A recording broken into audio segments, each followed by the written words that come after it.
시청자 여러분 안녕하세요. 연예대통령 이진호입니다. 기상캐스터 오유한나 씨를 둘러싼 직장 내 괴롭힘 문제가 여전히 논란의 중심 속에 있습니다. 유가족들이 고인의 유서와 카톡까지 공개를 하면서 논란에 불이 붙었는데요. 하지만 의혹의 중심에 선 당사자들은 여전히 아무런 문제 없이 방송을 이어가고 있습니다. MBC 측이 진상조사위원회까지 구성을 해서 조사가 시작된 만큼 결과가 나올 때까지 방송을 계속해서 이어가겠다라는 당사자들의 의지가 반영된 일이라고 합니다. 그러니까 결과적으로 당사자들이 관련 의혹에 대해서 전혀 인정하지 않고 있다라는 의미이기도 한데요. 실제로 핵심 가해자 의혹에 선 선배 A씨의 경우에는 진상규명위원회에 오유한나 씨와 직접 나눴던 카톡 자료까지 제출을 하면서 반발에 나서고 있습니다. 그래서 오늘 방송에서는 대체 두 사람 간에 어떤 카톡들이 오고 갔는지, 그리고 직장 내 괴롭힘의 실체에 대해서 살펴보도록 하겠습니다. A씨가 카톡을 공개했어요. 이 카톡을 보면 두 사람의 관계가 상당히 좋아 보여요.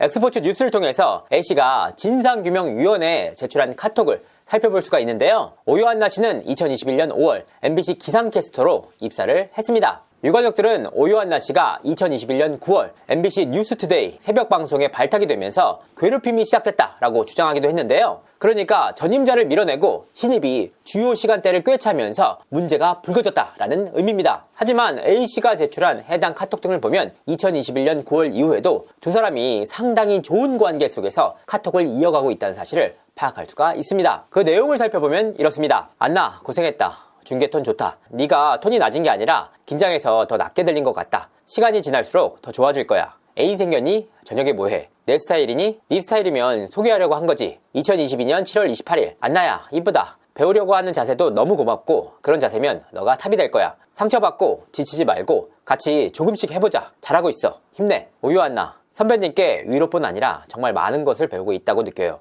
항상 존경합니다. 2023년 1월 12일 TVN 유퀴즈 출연 이후 고인의 라디오 무단결근 발생 이슈 당일 오유한나 절대 그럴 일 없습니다 선배님. A씨 너무 사건 사고가 많잖아. 선배들도 너무 불안해 안나야. 오유한나 죄송합니다. 그럴 일 만들지 않겠습니다. 더 긴장하고 정신 바짝 차리고 일하겠습니다 선배님. A씨 안나야 여기는 정말 자기관리가 중요해. 내가 너한테 이런 말 하는 게 맞는지 모르겠지만 언니 동생이라고 생각하고 얘기해주면 좋겠어. 어떤 일이든 마찬가지겠지만 네가 심성이 나쁜 애가 아닌데 성실도가 나쁘면 일하는 사람들은 나쁘다고 판단하는 거야. 그게 사고든 심적으로 힘든 것이든 뭐든 네 마음을 누구보다 잘 이해하는 것은 너의 동기 선배니까 더 의지하고 물어보고 잘할 수 있게 고민해보는 게 좋을 것 같아. 푹 쉬고 오늘 힘들었을 텐데 손도 상처 안 남게 잘 치료하고. 이 내용들만 보면 두 사람 사이에 갈등이 있었다고 보기는 상당히 어렵습니다. 다만 2023년 6월 11일 이후부터는 개인적인 사담보다는 일에 대한 지적과 대타 문제가 더욱더 많이 언급되고 있는데요. 특히 2024년 9월 7일에도 A씨는 오유한나 씨에게 추석 근무를 요청하는 내용이 담겼습니다. 이 카톡 내용이 왜 의미가 있느냐? 지난해 9월 15일 세상을 떠났던 오유한나 씨가 첫 번째로 극단적인 선택을 한 시점이 바로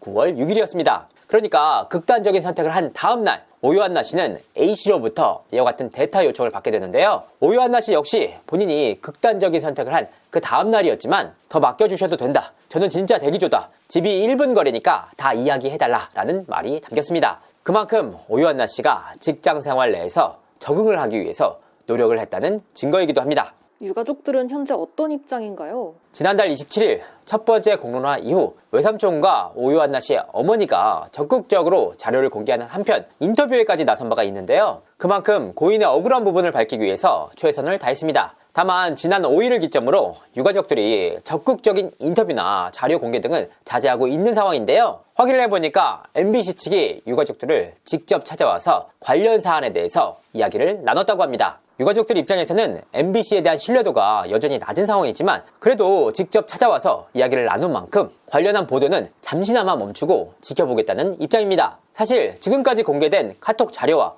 고인의 유서만으로도 직장 내 괴롭힘 정황을 충분히 확인할 수 있는 상황이기 때문입니다. 이후 유가족 측은 한 기상캐스터의 실명을 언급하면서 직접적인 가해자는 아니다라는 입장을 전하기도 했습니다. 이 부분은 그간 유족들이 밝혀왔던 인터뷰와 궤를 달리하는 내용인데요. 유가족들은 앞서 직접적으로 괴롭힌 인물들과 그 배후에 있는 인물들을 하나하나 언급한 바가 있기 때문입니다. 오유한나 씨가 고인이 되기 전에 진행한 라이브 방송이 있다고 들었어요.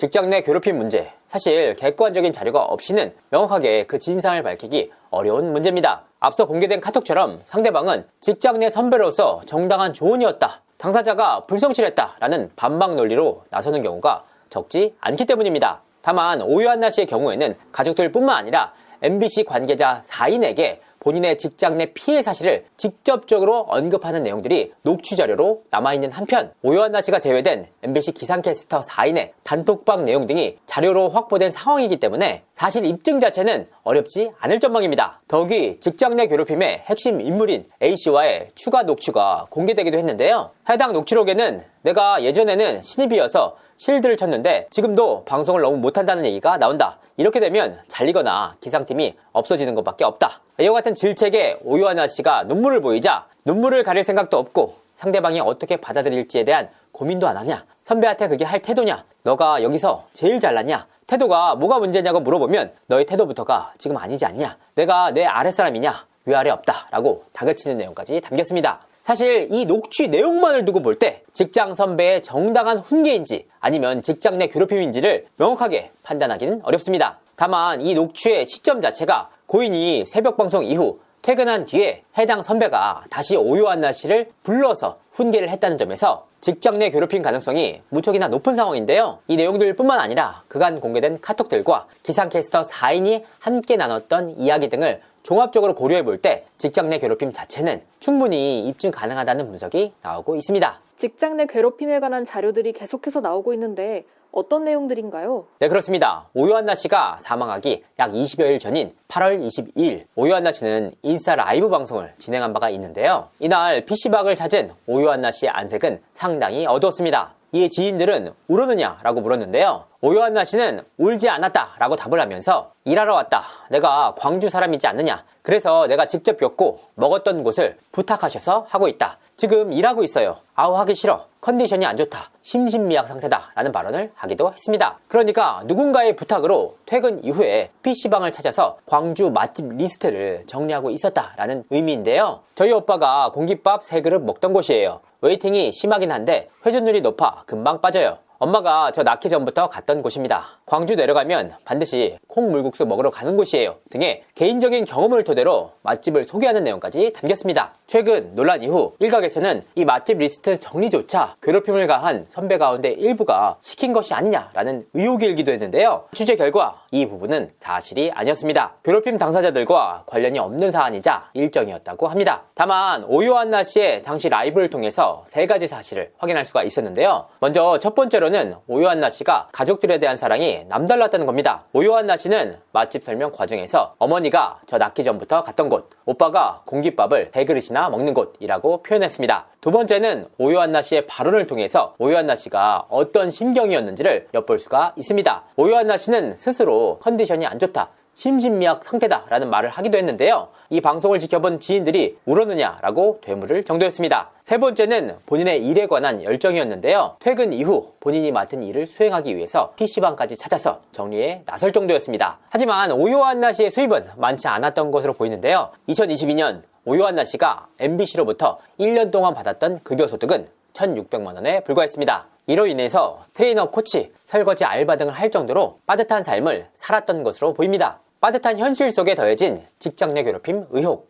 더 이상 이와 같은 비극이 발생하지 않도록 철저한 진상 규명과 함께 관련법이 제정되기를 바라는 마음입니다. 이상으로 이진호였습니다. 감사합니다.